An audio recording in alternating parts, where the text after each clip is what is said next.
ओम सरस्वती शक्ति साम सदाशिव 19वां साम सदाशिवाय नमः। 19वां अध्याय शिव का सती के साथ विवाह। विवाह के समय शंभु की माया से ब्रह्मा को मोहित होना और विष्णु द्वारा शिव तत्व का निरूपण। ब्रह्मा जी बोले, हे नारद, इस प्रकार कन्यादान कर दक्ष ने भगवान शंकर को अनेक प्रकार के उपहार दिए और ब्राह्मणों को भी बहुत सा धन दिया। उसके बाद लक्ष्मीपति भगवान विष्णु शंभु के पास जाकर हाथ जोड़कर खड़े होकर यह कहने लगे। विष्णु बोले, हे देव देव, हे महादेव, हे करुणा सागर, हे प्रभु, हे तात, आप संपूर्ण जगत के पिता हैं और ये सती अखिल संसार की माता है। आप दोनों सत्पुरुषों के कल्याण तथा दुष्ट के दमन के लिए सदा लीला पूर्वक अवतार ग्रहण करते हैं। यह सनातन श्रुति है। हे हर, आप चिकने नीले अंजन के समान शोभा वाली सती के साथ उसी प्रकार शोभा पा रहे हैं जैसे उसके विपरीत लक्ष्मी के साथ शोभा पा रहा हूँ मैं। सती नीलवर्णा और आप गौरवर्ण हैं।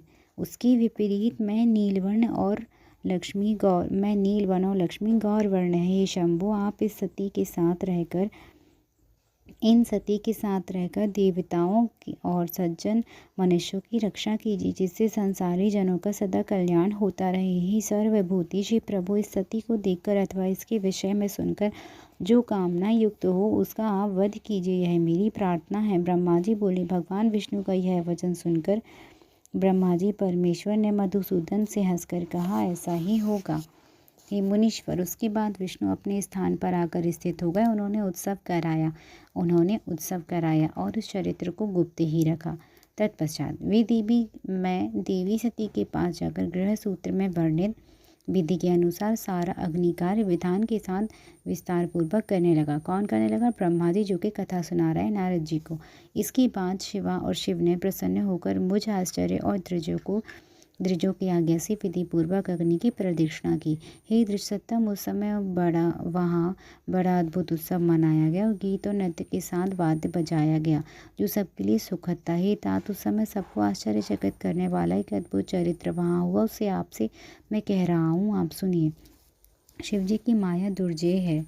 उनसे देव, असुर तथा मनुष्य सहित इस चराचर जगत को पूर्ण रूप से मोहित कर रखा है। हे तात, पूर्व काल में मैंने जिन शिव को कपट पूर्वक मोह में डालना चाहा था, उन्हीं शिव ने अपनी लीला से मुझे मोहित कर लिया।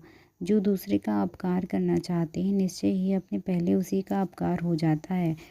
ऐसा समझकर कोई भी व्यक्ति किसी दूसरे का अपकार न करे। हे मुनि, जिस समय सती अग्नि की प्रदक्षिणा कर रही थी, उस समय उसके दोनों चरण वस्त्र के बाहर निकल आए थे। मैंने उन्हें देख लिया। हे द्विज श्रेष्ठ, जी की माया से मोहित हुआ मैं काम से व्याप्त चित्त वाला होकर सती के दूसरों अंगों को देखने लगा। मैं जैसे जैसे सती के अंगों को उत्सुकता पूर्वक देख रहा था, वैसे वैसे प्रसन्न हो कामार्थ हो रहा था। ही मुनि, इस प्रकार पतिव्रता दक्ष पुत्री को देखकर कामाविष्ट मन वाला मैं उसके मुख को देखने का इच्छुक हो गया, किंतु शिवजी के सामने लज्जा के कारण मैं प्रत्यक्ष सती का मुख नहीं देख सका और वे भी लज्जा से युक्त होने के कारण अपना मुख प्रकट नहीं कर रही थी।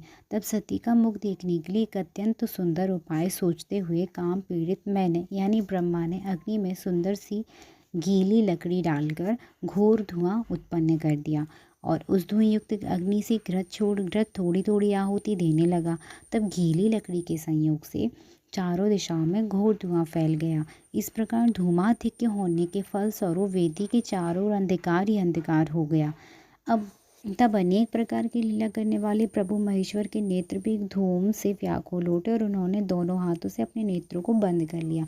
तत्पश्चात काम से पीड़ित मैंने प्रसन्न मन से वस्त्र हटाकर सती के मुख को देख लिया। हे पुत्र, मैं सती के मुख को बार बार देखने लगा। इस प्रकार अवश्य होकर मैं इंद्रिय विकार से युक्त हो गया। अपने को असंयमित देखकर सशंकित हो मैं आश्चर्य से चकित होकर मौन हो गया। भगवान शिव अपनी दिव्य दृष्टि से इसे जानकर क्रोधित होकर कहने लगे।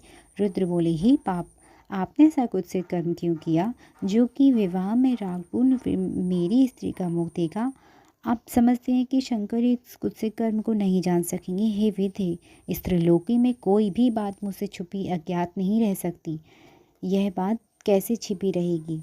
हे मूढ़, जिस प्रकार तिल के सभी अवयवों में तेल रहता है, उसी प्रकार तीनों लोकों में जो कुछ स्थावर जंगम पदार्थ है उसमें मैं रहता हूँ। ब्रह्मा जी बोले, तत्पश्चात विष्णु के लिए प्रिय शंकर जी ने मुझसे यह कहकर पूर्व में कहे गए विष्णु के वचन का स्मरण कर शूल लेकर मुझ ब्रह्मा को मारना चाहा। हे त्रजोत्तम, मुझे मारने के लिए शिव के द्वारा त्रिशूल उठाए जाने पर वहां उपस्थित मरीचि आदि सभी ऋषि हाहाकार करने लगे। उस समय सभी देवता तथा मुनि भयभीत होकर क्रोध से जलते हुए शिव जी की स्तुति करने लगे। देवगण बोले, हे देव देव, हे महादेव, हे करुणावत्सल, हे ईश, आप ब्रह्मा की रक्षा कीजिए। हे महेश्वर, कृपा कीजिए। हे महेश, आप इस संसार के पिता हैं और देवी सती माता जगत की हैं। हे सुर प्रभु, विष्णु ब्रह्मा आदि सभी देवगण आपके दास हैं। आपकी आकृति और लीला अद्भुत है। हे प्रभु, आपकी माया भी अद्भुत है। हे ईश्वर, उसने आपकी भक्ति से रहित सभी को मोहित कर लिया है। ब्रह्मा जी बोले, इस प्रकार दुखित देवता तथा मुनि क्रोध से भरे हुए देवादिदेव महादेव की स्तुति करने लगे। दक्ष प्रजापति ने शंकित होकर वहां पहुंचकर दोनों हाथ उठाकर ऐसा मत कीजिए, ऐसा मत कीजिए, ऐसा कहते हुए शिव जी के आगे जाकर उन्हें ऐसा करने से रोका।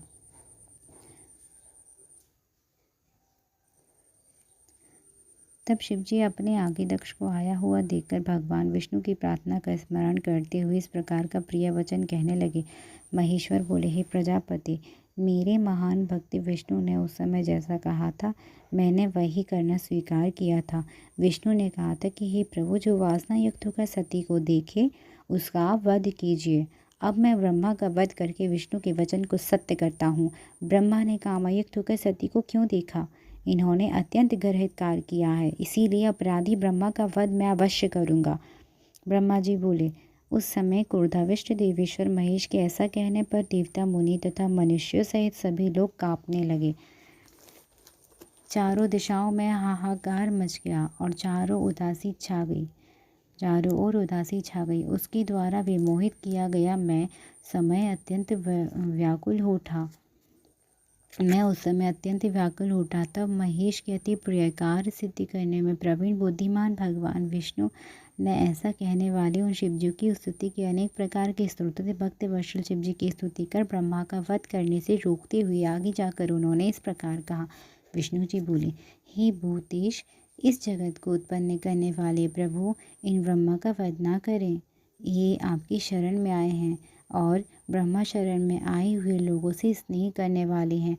मैं आपका परम प्रिय हूँ, इसीलिए मुझे भक्तराज कहा गया है। मेरे इस निवेदन को हृदय से स्वीकार करके मेरे ऊपर कृपा कीजिए।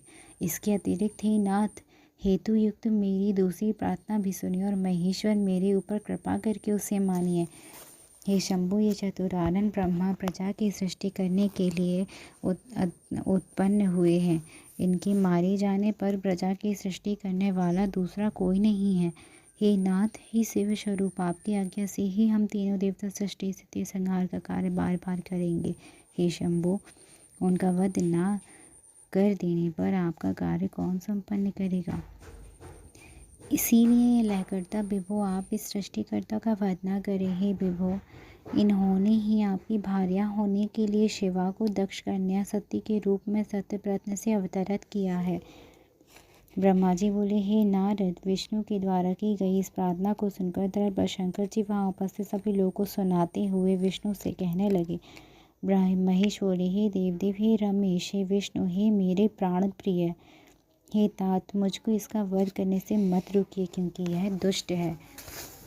आपकी पूर्व प्रार्थना को जिसे मैंने स्वीकार किया था उसे पूर्ण करूँगा। इस महापापी तथा दुष्ट चतुर्मुख ब्रह्मा का वध मैं अवश्य करूँगा। मैं स्वयं ही सभी चराचर प्रजाओं का सृष्टि करूँगा अथवा अपने तेज से किसी दूसरे सृष्टिकर्ता को उत्पन्न करूँगा।